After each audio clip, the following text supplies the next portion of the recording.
और प्रक्षेपी किसको बोलते हैं? सुन ध्यान से आंसर।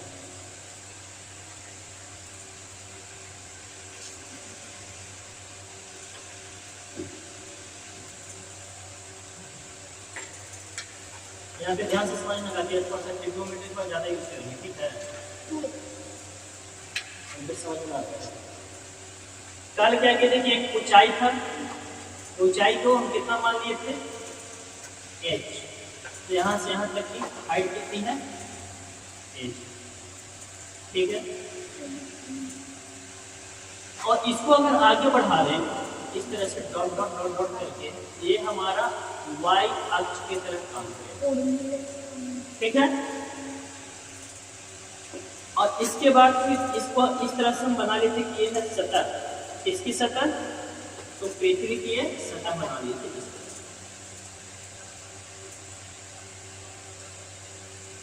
और ये हमारा एक्चुअली ये हमारा है क्या? तो ये है हमारा x अक्ष, ठीक है? और हम किए थे क्या कि ये जो हाइट है, इस हाइट से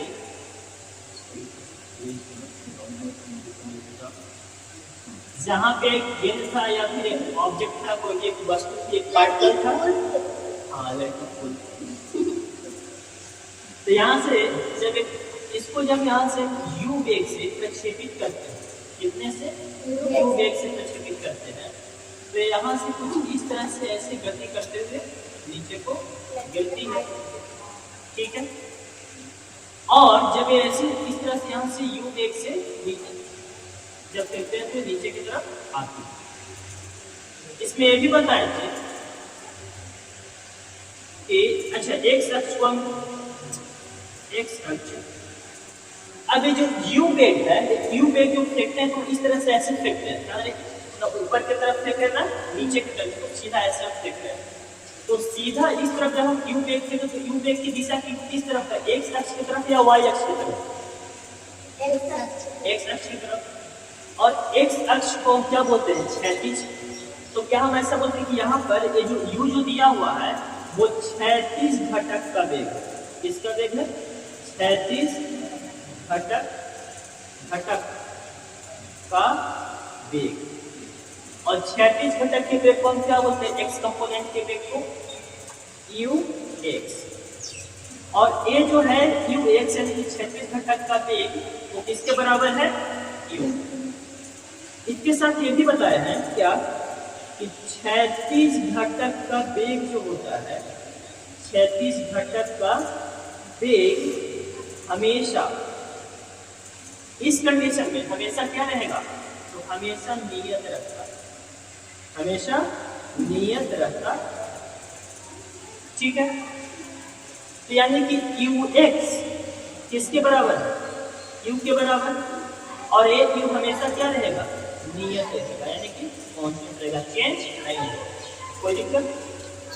तो ये तो हमारा बात हो गया x कंपोनेंट, यानी कि x एक्सिस की तरफ। यहाँ से यहाँ जो पार्टिकल जा रही है x एक्सिस पर जो गति कर रही है, x एक्सिस की तरफ जो गति कर रही है, इसके बाद तो क्या यहाँ से जब इसको हम u वेग से प्रक्षेपित किया, और कैसे प्रक्षेपित? तो क्षैतिज तक u जो वेग दे रहे हैं, कैसे दे रहे हैं? क्षैतिज तक का मतलब क्या? फिर हम इसको इस तरह से सीधा फेंक रहे हैं, इसको ऊपर की तरफ नहीं फेंक रहे, नीचे की तरफ नहीं फेंक रहे, बिल्कुल सीधा फेंक रहे हैं। वेग किस घटक का वेग है? क्षैतिज घटक का वेग। और क्षैतिज घटक के वेग को हम क्या मानते हैं? ux। और ux किसके बराबर हो जाएगा? u के बराबर। और क्षैतिज घटक का वेग हमेशा कैसा रहता है? नियत रहता है। और जब नियत रहता है तो ux भी नियत रहेगा, और ux किसके बराबर है? तो u के बराबर, यानी कि u हमेशा क्या रहेगा? नियत। एक बात बताओ, जब एक गेंद यहाँ से चलना शुरू किया, चलते चलते चलते चलते चलते चलते मान लीजिए गेंद यहाँ पर आ गई, ये गेंद यहाँ पर आ गई, ठीक है? इसको और ध्यान से हमारे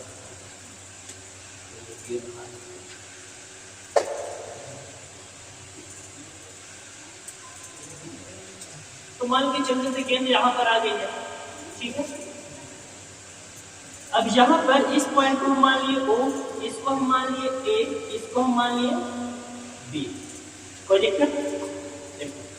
जब गेंद B से चलना शुरू किया तो समझना बहुत इंपॉर्टेंट है। जब ये गेंद B से चलना शुरू किया, और जब गेंद B से चलना शुरू किया, चल रहा है चलते चलते चलते चलते जहां पर आकर जब गेंद यहाँ पर आई है तो अभी भी इसके पास तो यू जो वेग जो प्रक्षेपित किया वो क्या कर रहे हैं कि नियत रहता है पूरे गति के द्वारा। तो यानी कि इसके पास अभी भी तो यहाँ पर इस तरफ वेग लग रहा होगा एक यू, जिस यू से हम यहाँ पर प्रक्षेपित किए वो यू वाला वेग अभी भी यहाँ पर इसके पास लग रहा होगा जब नियत रहता है पूरे गति के दौरान। तो यानी कि यू इसके पास यहाँ पर भी अगर एक गेंद चलते हुए अगर कोई गेंद यहाँ पर आ जाती है तो यहाँ पर भी इसके पास यू लग रहा होगा, क्योंकि यू तो चेंज नहीं हो रहा है पूरे गति के दौरान। यू क्या है नियत, जो नियत का मतलब क्या होता है जो परिवर्तन नहीं हो रहा, जो फिक्स है वो फिक्स है। यानी कि यू यहाँ पर भी लग रहा है, यहाँ भी लग रहा है, यहाँ भी लग रहा है, कोई दिक्कत? इसके साथ साथ इस गेंद पर एक नीचे की तरफ एक एक्सेलरेशन लग रहा है, त्वरण लग रहा है, उस त्वरण को हम क्या बोलते हैं जी। नीचे की तरफ यहाँ पर भी क्या लग रहा है जी, यहाँ पर भी क्या लग रहा है। अब हम थोड़ी सी बात करते हैं वाई घटक की कहा, यानी कि वाई एक्स। हम जो इसको वेग दिए वो वेग कैसा दिए हैं, वाई एक्स की तरफ वेग दिए हैं या फिर एक्स एक्स की तरफ दिए हैं, एक्स एक्स की तरफ। तो जब x की तरफ जब इसको वेग किए हैं तो y में कोई इसको वेग नहीं दिए, तो जब y में कोई नहीं वेग किए हैं तो y घटक की अगर आरंभिक वेग की बात है इसकी, तो y यानी कि ऊर्ध्वाधर y को हम क्या बोलते हैं ऊर्ध्वाधर घटक का आरंभिक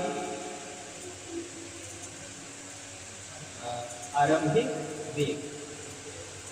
और आरंभिक वेग को कैसे दर्शाते हैं u से, और किस घटक है ऊर्ध्वाधर का मतलब क्या वाई एक्स वाला, और वाई एक्स वाला तो इसको हम क्या लिख देंगे यू वाई।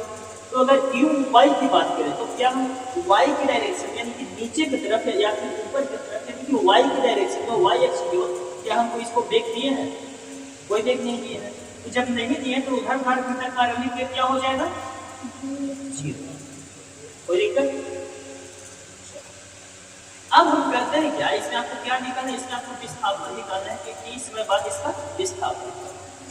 अब मान लो कि ये गेंद यहाँ से ऐसे चलते चलते चलते चलते चलते चली गेंद यहाँ पर आई, तो पहले गेंद कहाँ पर थी इस बिंदु पर, और अब भी गेंद कहाँ पर आ गई है इस बिंदु पर। इस बिंदु को हम नाम दे दिए सी, क्या नाम दे दिए सी।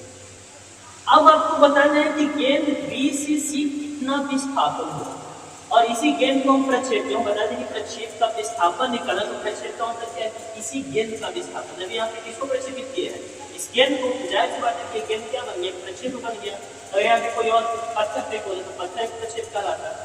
तो अब इस गेंद का हमें बता दें कि गेंद को बी से सी तक कितना विस्थापित हो। तो विस्थापन के लिए क्या करेंगे, विस्थापन क्या होता है कि आरंभिक बिंदु से अंतिम बिंदु के बीच की सबसे कम दूरी, सबसे कम दूरी। अब बताओ सबसे कम दूरी कैसे निकाल सकते हैं, हम ऐसे चलेंगे तो, या फिर एक सीधा लाइन यहाँ से खींचते तो, सीधा लाइन खींच देते हैं।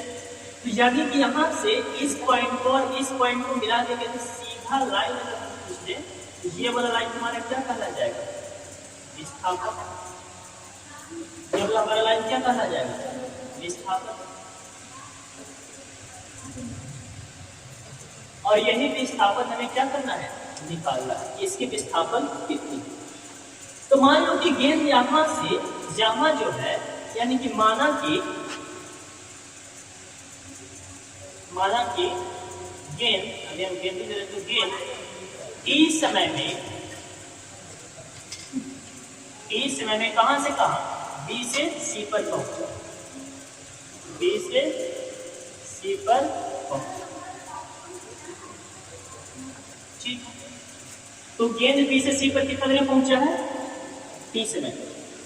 जब 30 मिनट में गेंद जो बी से सी पर पहुंचा, अगर ध्यान से देखो ध्यान से, तो गेंद जो है यहां से यहां आया है, तो यानी कि गेंद एक तो इस पॉइंट से दूर भी जा रहा है और साथ साथ ऊपर वाले बिंदु से नीचे की तरफ भी आ रहा है।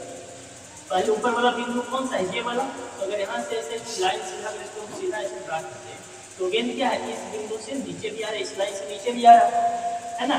और साथ साथ ये वाले लाइन यानी कि पहले गेंद इस लेवल पे था यहाँ पे और इससे दूर भी जा रहा है।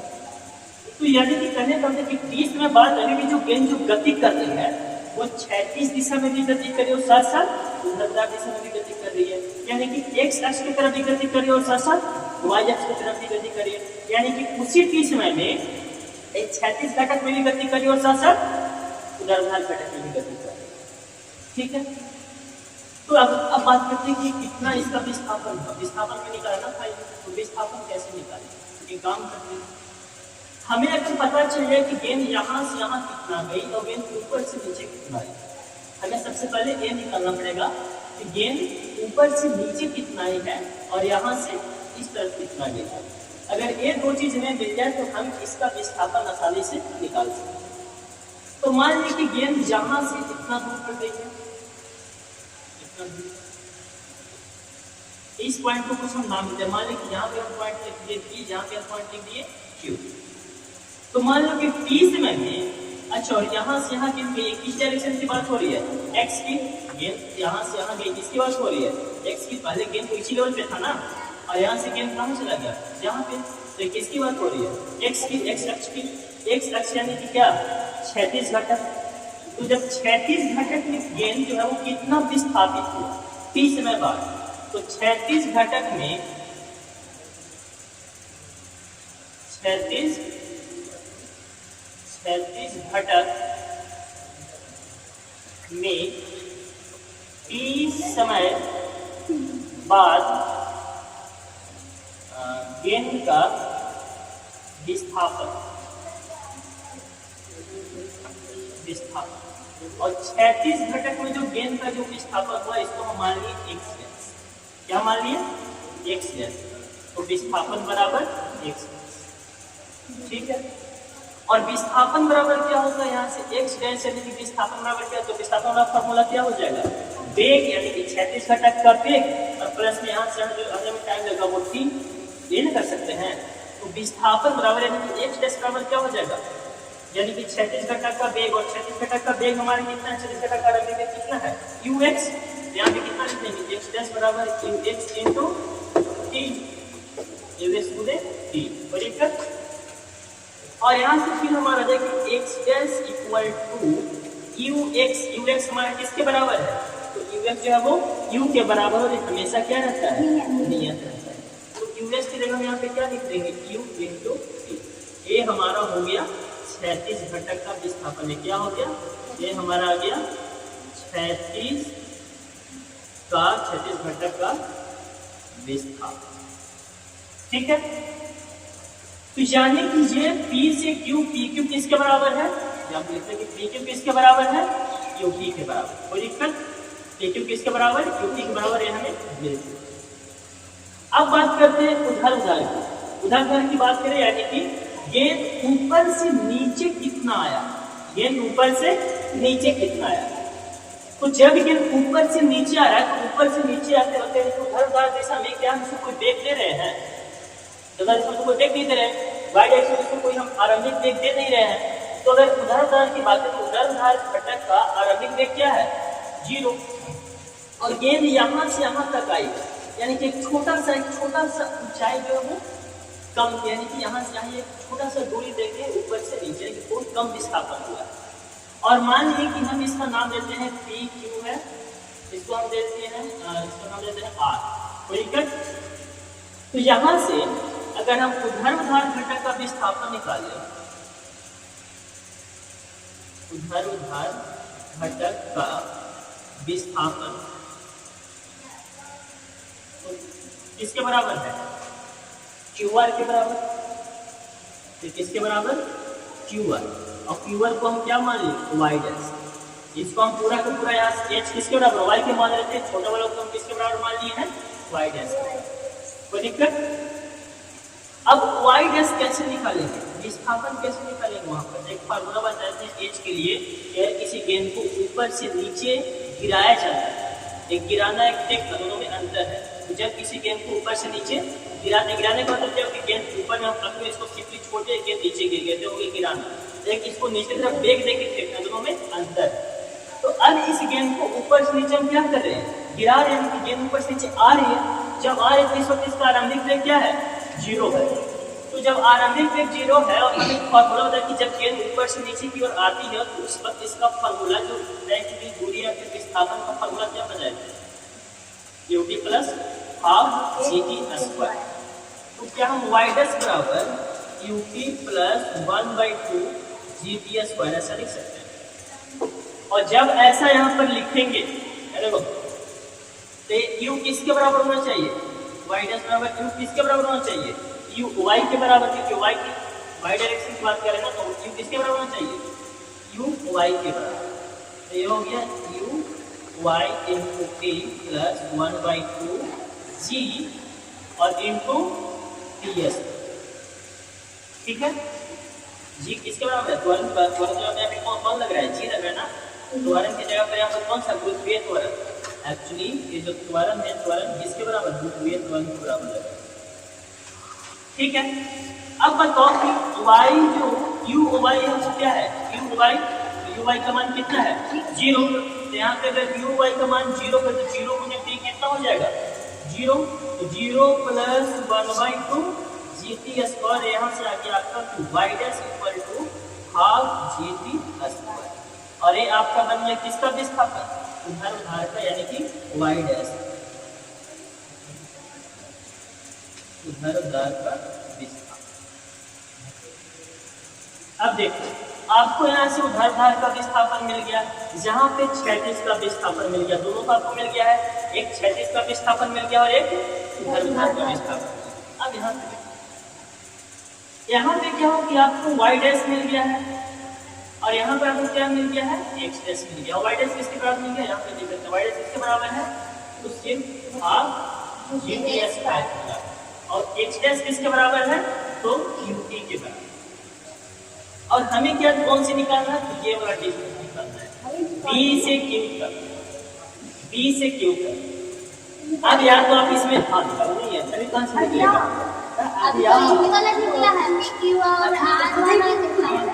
अब देखो, अब एक काम करते हैं हम, ये वाला लाइन इसकी लंबाई फाइंड करते हैं कि BQ निकालने के लिए हम क्या कर सकते हैं। तो यहाँ पे तो या तो आप वेक्टर वाला लॉजिक लगा दो, वेक्टर पढ़िए ना, पढ़िए दर्शन को हाँ तिरवा। अब देखो एक काम करते हैं, इसको पहले सिंपल तरीके से सॉल्व करते हैं, फिर करते हैं।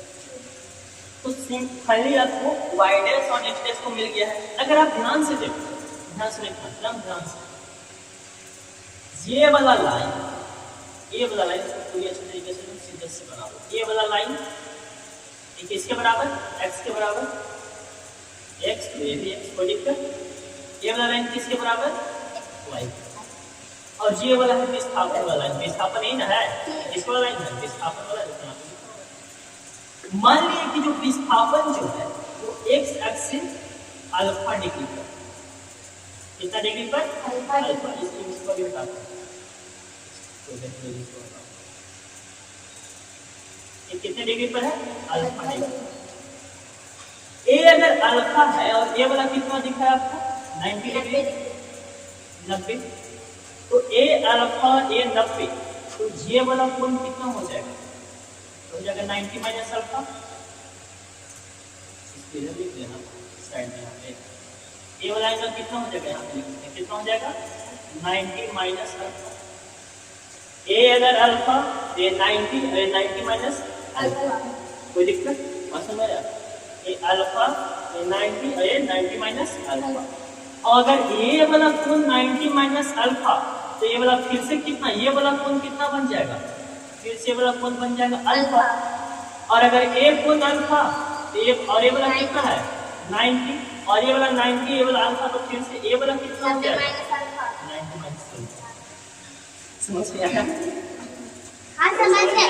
जैसा वो है ना, जितना बराबर उस साइड आएगा उसी का बराबर इस साइड आएगा। हाँ समझा क्या जी, कि ये वाला कोण कितना लिए हैं, x अक्ष से अल्फा डिग्री पर ये वाला लाइन है, ये वाला विस्थापन वाला लाइन है, वो x अक्ष से कितना डिग्री पर है, x अक्ष तो अल्फा डिग्री पर, ठीक है।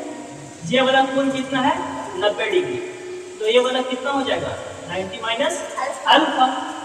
अच्छा, और ये वाला अगर इसकी अगर हम बात करें, तो अगर ये वाला 90 माइनस अल्फा है, यहाँ पे लिखा, अगर ये वाला कोण 90 माइनस अल्फा है, ये वाला कोण कितना बच जाएगा, सिर्फ अल्फा। अगर ये वाला कोण सिर्फ अल्फा, ये वाला फिर से कितना है 90, ये वाला फिर से कितना हो जाएगा 90 माइनस अल्फा। दिमाग में नहीं लगा है, समझ में आया, समझ में आया तक तुमको? तुम ऐसे तरीके से लोग लाइफ में पहला बार सुनिए अल्फा बेटा है? और जोर से बोलो, जोर से बोलो जय माता दी। ये क्या ही दादी दादी। अच्छा आगे देखो, अब क्या होगा? एक काम करें, अगर हम इसमें बी सी आर इसको अगर एक अलग से हमें त्रिभुज माने, ठीक है, थोड़ा इसको हम त्रिभुज नहीं मानेंगे। एक तो समझ में आपको आ रहा है ना? अगर इसको पूरी ध्यान से कर देखो, त्रिभुज बी सी आर और त्रिभुज B C P, B C P, एक ए त्रिभुज है और एक ए त्रिभुज है, दो त्रिभुज है ना? अगर दो त्रिभुज को अगर ध्यान से देखो तो त्रिभुज इस वाले त्रिभुज यानी कि त्रिभुज बी सी आर का ये वाला लाइन किसके, कौन सा लाइन? आर सी, किसके समानांतर में है? बीपी के समानांतर।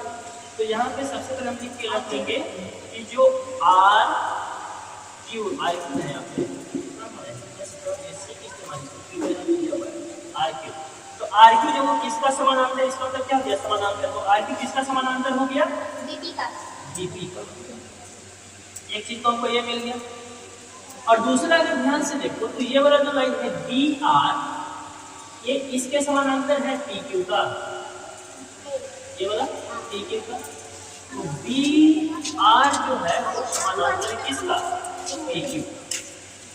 चलिए ये दो चीजें में मिल गई, समानांतर कौन कैसे समानांतर है त्रिभुज से। बच्चे करिए नोट्स के खाएंगे खास में ठीक है मेरा कॉल नहीं बोल रही ना कि इसमें तेल है भैया काट के दीवार पर टांग दो, काले खाली भी कपड़े कर काले भी अपने काट लेते हैं तो उनको देंगे नहीं काले अभी अभी देखो यहाँ पे पूरा हल्ला है अपना चिरैली में वो माई जी देखते हैं और बहुत लोग कह रहे थे माई जी माई जी माई जी नहीं प्लीज नहीं क्या तुम लोग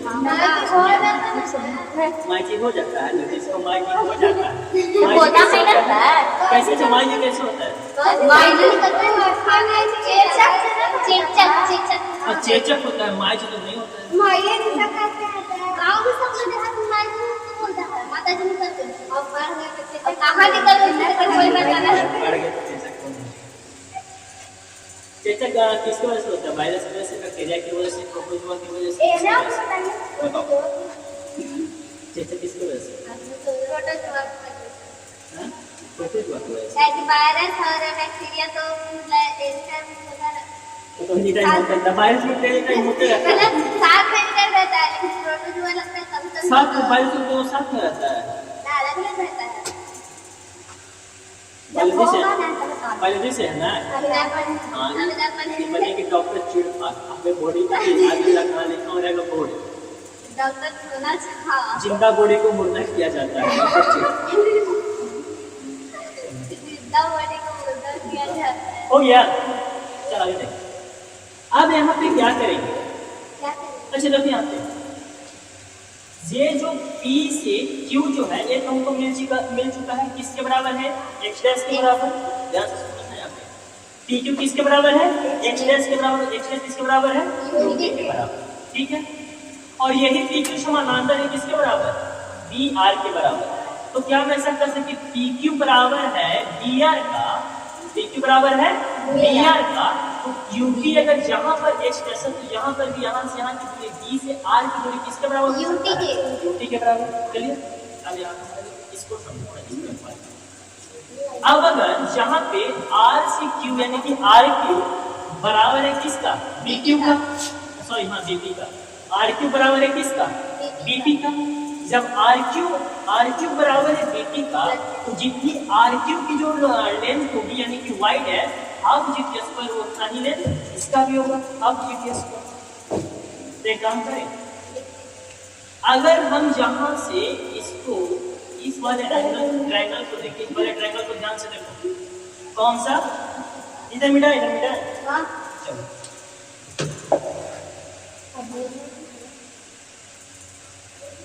अब अगर इस वाले ट्रायंगल कौन सा तो ट्रायंगल BPQ ट्रायंगल BPQ में ये एंगल कितना है अल्फा, ये कितना है 90 और ये कितना है 90 माइनस अल्फा। तो ये एंगल अल्फा है, तो ये वाला लाइन क्या कहलाएगा? लंब। ये वाला लाइन क्या कहलाया जाएगा? लंब। ये वाला क्या कहला जाएगा? आधार। और ये वाला लाइन क्या कहला जाएगा?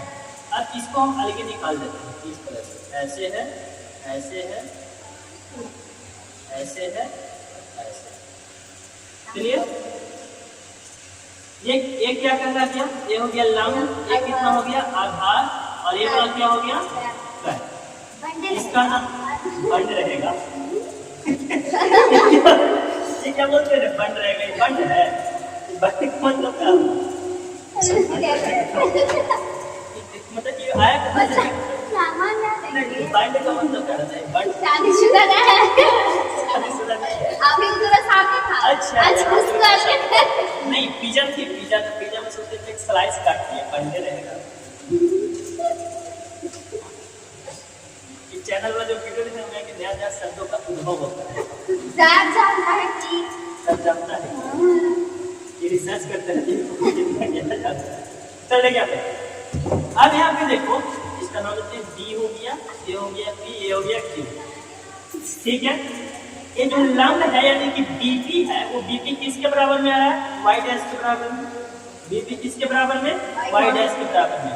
और वाई डैश किसके बराबर में? तो हाफ जीटी स्क्वायर। कोई दिक्कत?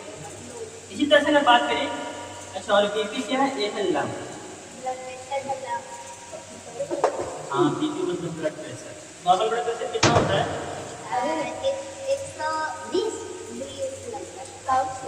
130/80। बीपी बराबर कितना है? 1/2 जीटीएस। बीपी हाई होगा। देखो बीपी हाई होना आपको बड़ी सोचते हो, बीपी हाई हुआ तो मतलब कि ज्यादा दिक्कत है। बीपी लो तो उतना कोई दिक्कत नहीं। बीपी अगर लो ज्यादा आदमी का सुस्त हो जाता है, नहीं चक्कर वक्कर आएगा, सुस्त हो जाएगा, सूख जाएगा। और बीपी अगर हाई हो गया तो सबसे ज्यादा खराब, कूदेगा, गुस्सा करेगा, कोई डिप्यूटी कोई जाकर लड़ जाएगा, बीपी हाई हो जाएगा। तो बीपी हाई वाला ज्यादा रिस्क। सबसे ज्यादा अगर बीपी हाई हो गया 200 समथिंग अपॉन 110 होता है, 110 होता है, 220 अपॉन 110 कुछ होता है। तो इस कंडीशन में बीपी अगर ऐसा हो गया हाई इस तरह से, तो आपका वाइटल ऑर्गन्स डैमेज हो सकता है। किडनी हो गया, लीवर हो गया, ब्रेन हो गया, सब खत्म। दिमाग रहेगा जैसे इसका दिमाग, तुम्हारा दिमाग है रे। चलो यहाँ पे देखो, तो ये लंब किसके बराबर? बीपी के बराबर। बीपी किसके बराबर? हाफ जीटीएस स्क्वायर के बराबर। ये क्या है? ये है पीक्यू। पीक्यू क्या है? आधार। और आधार किसके बराबर? आधार किसके बराबर है? पीक्यू के बराबर। और पीक्यू किसके बराबर में है? एक्स डैश के बराबर। और एक्स डैश के बराबर यूटी के बराबर। इसको डायरेक्ट करके क्या लिख दिए? यूटी। तो अब आपको यहाँ से लंब मिल गया, आधार मिल गया, क्या कर्ण निकाल सकते हैं। और जो कर्ण की लंबाई होगी वही आपको क्या मिल जाएगा? विस्थापन। बात समझ आया? तो यहाँ से अगर हम कर्ण की लंबाई निकाल लें कि कर्ण कितना लंबा है, तो आपको सिंपली क्या मिल जाएगा? विस्थापन। इसको थोड़ा सा मिटाई जाए। चलो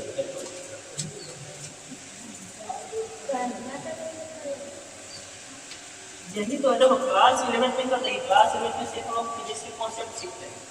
क्लास 11 में जा करता है कॉन्सेप्ट, आपको कॉन्सेप्ट मिलेगा।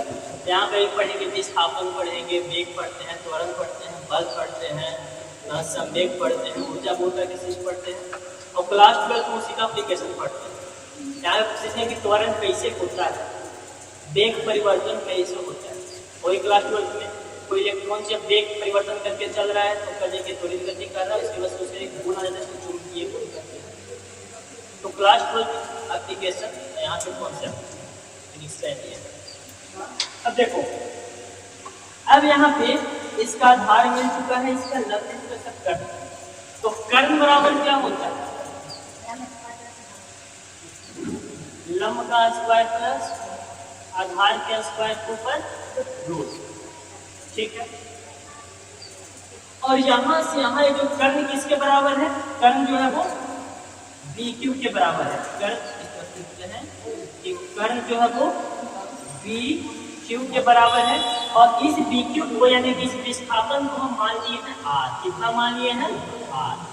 तो इस बी क्यू किसके बराबर, आर के बराबर। कोई दिक्कत, इस विस्थापन कितना मान लिए आर, तो ये कर्ण किसके बराबर हो गया, आर के बराबर।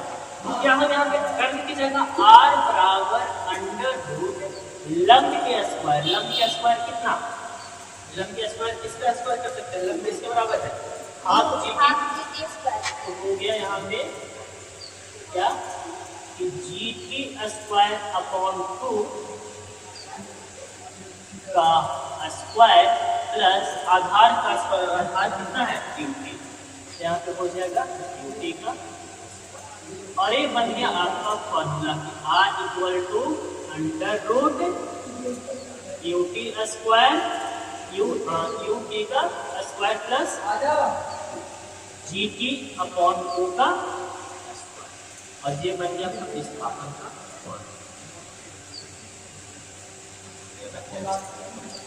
सिंपली आपको यू दिया हुआ रहेगा, टाइम देरी कितने टाइम बाद वो पूछ रहा है, जी का वैल्यू आपको दिया हुआ रहेगा, पता ही है जी की वैल्यू 9.8 मीटर पर सेकंड स्क्वायर होता है। किसी कितनी न्यूमेरिकल में अगर आपको 10 यूज करना है तो उसमें लिखा होगा नीचे में 10 मीटर पर सेकंड स्क्वायर होता है। तो यू टी जी सारा कुछ मिल गया, ऐसे में आप डाल दो, आपको मिल जाएगा कि विस्थापित कितना हुआ, बस हो जाएगा। तो ये तो हो गया कि प्रक्षेप का विस्थापन। यहाँ पे आर क्या है, आर जो है वो है प्रक्षेप का विस्थापन। और ये जो यू है जो क्या है, यू है प्रक्षेप का आरंभिक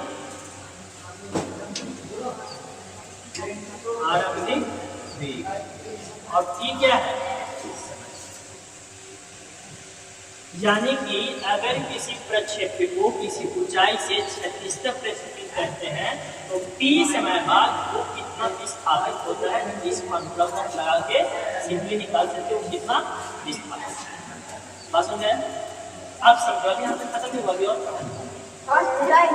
थोड़ा सा इसको वेक्टरली समझ लो। वेक्टर की तरह समझा दे, समझ में आएगा। चलो वेक्टरली एक बार देखिए। सर बीच के छोड़िए ना। अच्छा बीच के छोड़िए ना, दिमाग नहीं लगा।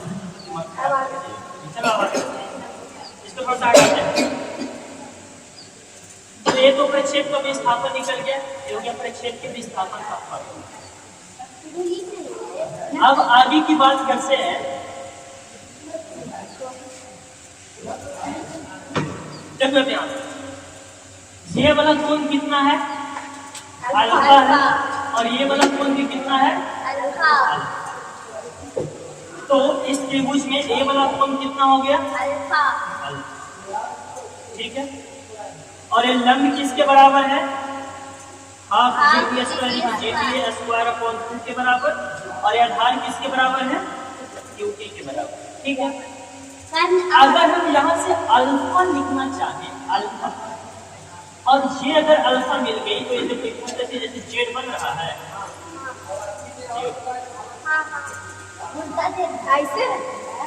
उल्टा जेड है, ये भी जेड बन जाएगा, ये जेड।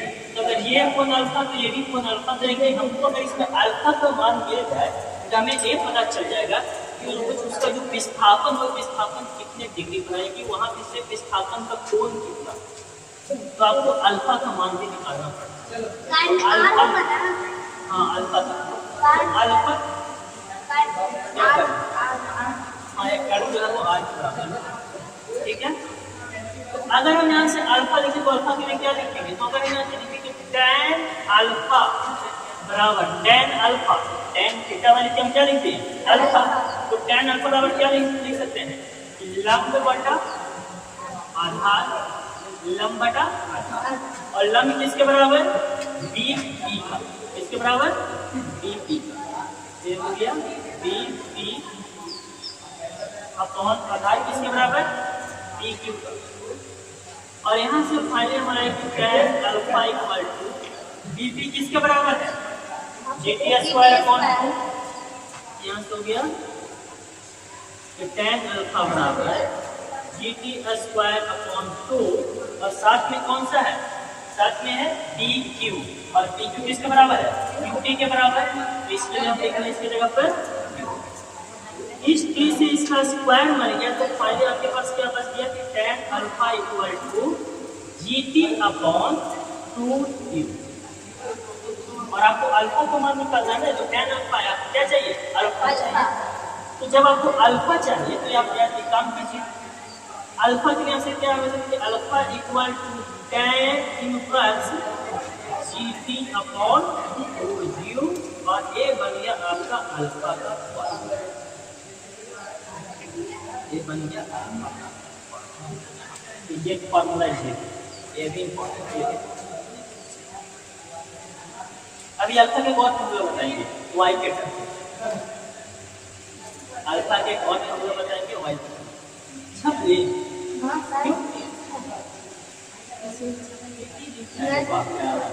तो भारत में अभी लगा दिल है छात्रा हो गया तो यहाँ से आपका एक बात बताओ, अगर मान ले कि आपको दे दिया यहाँ से यहाँ y के टर्म में कि y कितना, यानी कि कितना दूरी चला है, कितना विस्थापित है, ये मानो कि आपको y के टर्म में दे दिया, इसके टर्म में y के रूप में आपको दे दिया, आपको t ना देके क्या दे दिया, y कितनी विस्थापित हुई, कितनी ऊंचाई वो नीचे आई, कितनी नीचे आई, कितना विस्थापन आया। तो मान लो कि आपको ये y दे चुका है, तो y अगर दे चुका है, यहाँ से अगर t निकाल तो क्या होगा, y equal to 1/2 GT square ऐसा लिख सकते हैं। और जब ऐसा लिखे तो क्या हो जाएगा, 2y equal to GT square और 2y equal to GT square, तो यहाँ से t स्क्वायर इक्वल टू क्या लिखेंगे, 2y अपॉन g और t इक्वल टू क्या आ जाएगा, under root 2y upon g, यही ना। अभी रुक जाओ, अब इस t को क्या करेंगे, उठा के हम यहाँ पे डालेंगे, इसमें डालो, इस t को उठा के कहाँ डालो, इसमें, इस फॉर्मूला को डालें। तो फिजिक्स में ही तो होता है कि वहां से निकाल के वहां डालो, वहां से निकाल के वहां डालो, एक नया बना तो यहाँ पे अगर t की जगह तो हम अगर tan alpha equal to g और g अपॉन 2u और इस t की जगह क्या लिखना है, तो t की जगह में लिखना है कि under root 2y upon g। Clear. अब एक काम करते हैं, यहाँ से पहले आप रूट को हटा लीजिए, अगर यहाँ से रूट को हटाएंगे तो क्या हो जाएगा, ए बी स्क्वायर ये सब के सब क्या हो जाएगा, स्क्वायर। तो अगर यहाँ से अगर हम इस रूट को हटाएंगे तो क्या हो जाएगा, ए बी स्क्वायर और ए बी स्क्वायर। तो यहाँ से हम रूट को हटाओ तो यहाँ पे हो जाएगा tan square alpha equal to G square upon U, तो यहाँ पे हो जाएगा 4u स्क्वायर, के साथ में क्या आ जाएगा, ऊपर में आ जाएगा 2y और नीचे में आ जाएगा g, और ये जी से इसका स्क्वायर मर गया और कुछ मरेगा नहीं। और फाइनली यहाँ पे आपका बच क्या गया, यहाँ पे बच गया कि tan square alpha equal to ये हो गया 2g, इस 2 से 4 भी तो मरेगा ना नीचे। हां भाई, और ऊपर में tan स्क्वायर नहीं दिया था, ये tan स्क्वायर तो ऊपर में इसमें तो यहाँ से रूट ना तब तो इसके ऊपर स्क्वायर आएगा ना। जब रूट हटेगा तो ए बी स्क्वायर होगा, ए बी स्क्वायर होगा, ये इसका बेसिक मैथमेटिक्स में पढ़ जाएगा। आज समझ जाएगा। चलो देखो यहाँ पे ऊपर में क्या बच गया, सिर्फ जी वाई, यहाँ पे हम क्या लिखेंगे, तो यहाँ पे लिखेंगे कि tan square alpha equal to ऊपर में बच गया जी वाई अपॉन और नीचे में क्या बच गया 2u स्क्वायर। क्लियर। और यहाँ से अब tan अल्फा पर से स्क्वायर को हटा दो, तो स्क्वायर पढ़ाएंगे तो क्या हो जाएगा, स्क्वायर को हटाएंगे ये जी स्क्वायर आ गया, ठीक है। अब यहाँ से स्क्वायर को क्या लगा, tan अल्फा इक्वल टू क्या लिख सकते हैं, इसके ऊपर फिर से रूट चढ़ जाएगा, हो जाएगा root G Y upon 2u square. Clear. और फिर अगर यहाँ से अल्फा बराबर लिखे तो क्या लिखेंगे कि tan इनवर्स कितना root G Y root GY/2U²। ये बन गया अल्फा का नया formula in term of Y. Y के टर्म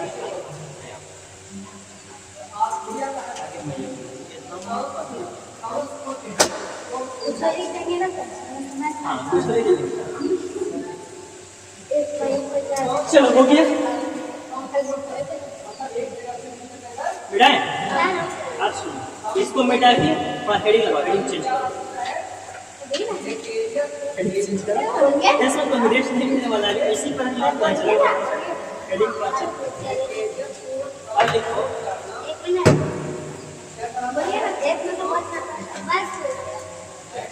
तात्क्षणिक वेग। अब क्या करना है जल्दी से इसको देखो।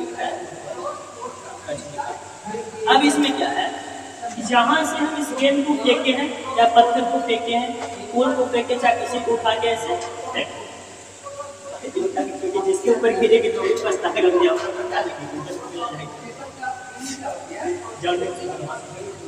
जैसी गिरेगी झटका होता है लोकल में लेते लोग ऐसे खाली खड़ा है बात तो सबसे पहले बोल के उसका आधा बोल के आधा खून चुच देखियो। अच्छा थाल पाए वैसे एक रख एक आप बताओ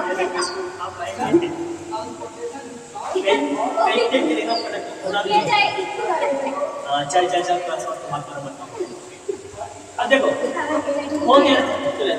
अब हो क्या रहा है कि यहाँ से जब गेंद को फेंक रहे हैं गेंद को हम ऐसे करके फेंके जब गेंद को हम ऐसे करके फेंके गेंद यहाँ से यूं ऐसे चलते आए मान लीजिए गेंद यहाँ पे आया गेंद यहाँ पे ऐसे आते गेंद यहाँ पे आया यहाँ से यहाँ तक गेंद को आने में समय कितना लगा टी। मान लीजिए समय कितना लगा टी। फिर से वही बात करेंगे टी समय पहले बात की थी विस्थापन की टी से बाद इसका विस्थापन निकाले विस्थापन कितना होगा। अब टी समय बाद इसकी वेग कितनी में वेग चल तो मान लो इसको फिर से फिगर रहा कर देखिए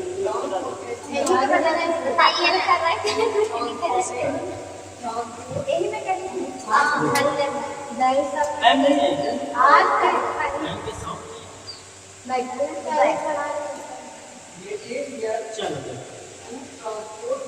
नहीं पढ़ा रहे हैं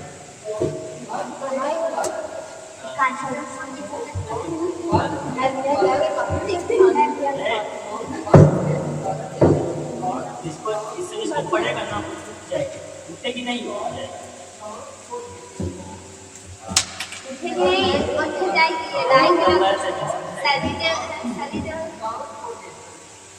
समझदार सबसे बड़ा समझदार के ध्यान चलो अब क्या करना है कि आपको एक निकालना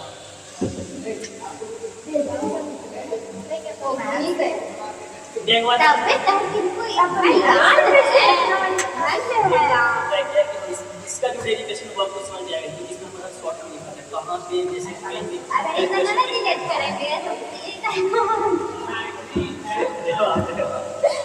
चलो देखो अब क्या होता है मान लो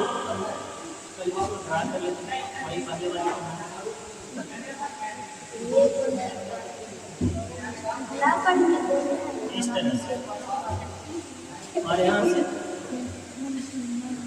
इस तरह से इसके हाइट है यहाँ से हम किसी गेंद को फेंके हैं यू एक से फेंके तो ऐसे करते वो नीचे गेंद यहाँ से ऐसे चल रही थी मान की गेंद यहाँ पे पहुंचा फिर यहाँ पे पहुंचे एक तरह से वो थोड़ा यहाँ देखना यहाँ पे पहुंचा इसमें होता है क्या इस तरफ है हमारा एक्स और इस तरफ है हमारा मान लो कि टी समय गेंद यहाँ से चलते कहाँ पर आ गए यहाँ पर कितना समय बाद 30 मिनट 36 घंटा का इसका वेग क्या था नियत है हमेशा नियत रहेगा यानी कि u जो है वो इस तरफ जो लग रहा है u वो हमेशा नियत रहेगा जहाँ पर भी u जो लग रहा है वो लगते रहेगा अगर यहाँ पे गिर जाएगा तो यहाँ पे भी इसका u लगते रहेगा अगर हम आपसे पूछें कि 30 समय बाद इसकी वेग क्या हो जाएगी, 36 घटक की वेग, अगर हम 30 समय बाद 30 समय बाद 36 घटक की वेग और किसी समय के बाद जो वेग होती है वो कौन सी वेग कहलाती है, आरंभिक वेग या अंतिम वेग? के बाद जो वेग आती है उसमें यानी कि 30 समय के बाद 36 घटक की वेग कौन सी वेग? 36 घटक की अंतिम वेग क्या हो जाएगी? तो जो इसका आरंभिक वेग है वही रहेगा ना, क्योंकि इसका वेग तो चेंज नहीं हो रहा है, एक्स डायरेक्शन वाला वेग कभी चेंज नहीं हो रहा है, जहाँ भी यू है यहाँ भी यू है यहाँ भी हर जगह के क्या है यू है। तो यानी कि इसको 30 समय के बाद जो 36 घटक का जो अंतिम वेग है उसको हम मान लें कितना vx, और vx इससे बराबर हो जाएगा, तो vx हो जाएगा u के बराबर, ठीक है, तो किसके बराबर हो गया। अब इसी तरह से अगर मान लो तो ये हो गया हमारा, इस तरफ लग रहा है हमारा vx, यहाँ पे हमारा लग रहा है vx किसके बराबर, u के बराबर। अब बात करते हैं यही 30 समय बाद इसकी वेग कौन सी है, कौन 30 समय बाद इसके ऊर्ध्वाधर दिशा की वेग, और कौन सी वेग, अंतिम वेग। ऊर्ध्वाधर का मतलब कि लंबवत इस तरह से, ये अभी तक यही करती है पूरा कहानी खत्म, सीताजी के पता, सीताजी कहाँ होती हो,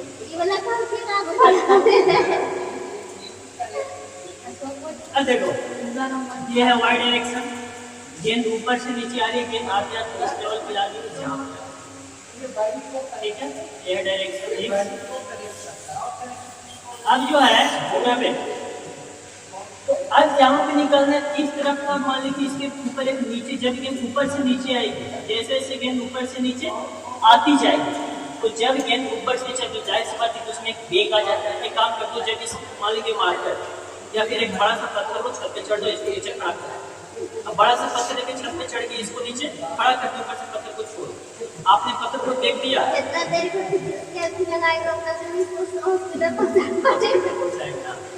तो पत्थर को आपने कोई देख लिया नहीं, तो पत्थर को तुम कोई देख नहीं दिया, लेकिन फिर भी वो पत्थर जब नीचे आएगी तो आपको एक आगे हिट करेगी, आपको चोट लगेगा, क्योंकि जब पत्थर ऊपर से नीचे आ रही होती है तब तक पत्थर में क्या एक वेग आ गया, और वेग किस वजह से, गुरुत्वीय त्वरण की वजह से। तो यानी कि जब पत्थर को इसको आरंभिक वेग तो नहीं दिया ऊर्ध्वाधर दिशा में, लेकिन फिर भी इसके पास एक वेग आ गई, और वो वेग किसकी वजह से आई है, उस जी के वजह से आई है, और किस तरफ, नीचे की तरफ। तो जाने कि ऊर्ध्वाधर दिशा में भी इसका सबसे पहले ऊर्ध्वाधर दिशा की इसका आरंभिक वेग क्या हो जाएगा, ऊर्ध्वाधर दिशा का आरंभिक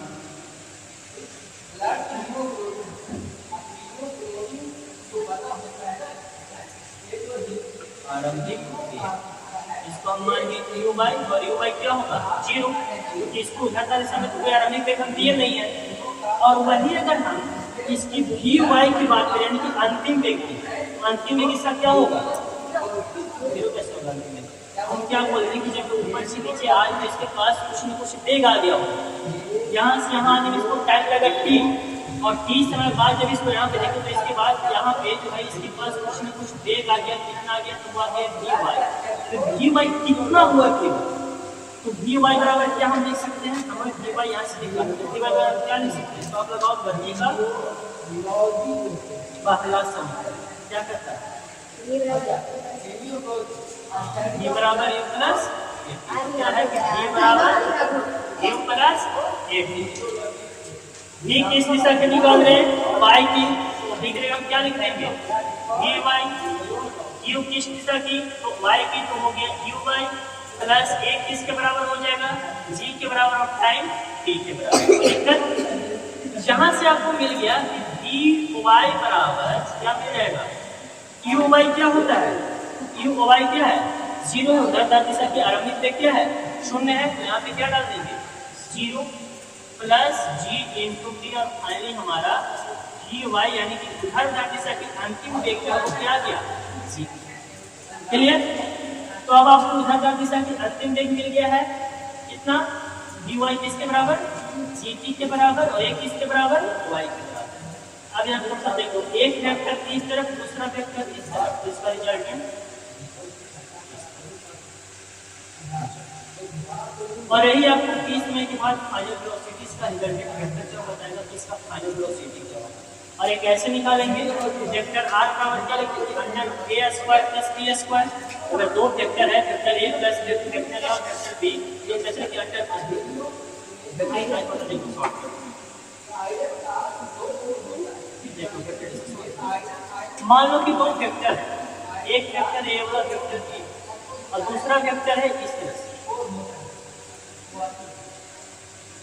ये है मान लो कि वेक्टर। अब इसको आपको जोड़ना है कि vector a plus vector b आपको जोड़ना है। और मान लो कि मैग्नीट्यूड ऑफ वेक्टर a यानी कि वेक्टर a का परिमाण दिया हुआ है 3 और वेक्टर b का, इस तरह से हम परिमाण को दर्शाने के लिए इस तरह से करते हैं और ऐसे वेक्टर को दर्शाना है वेक्टर का परिमाण, ठीक है। तो वेक्टर a का परिमाण कितना है 3 और वेक्टर b का परिमाण कितना है 4। अब क्या करता है कि अब आपको बताना है कि magnitude of vector a plus vector b यानी कि वेक्टर a और वेक्टर b का परिमाण क्या होगा।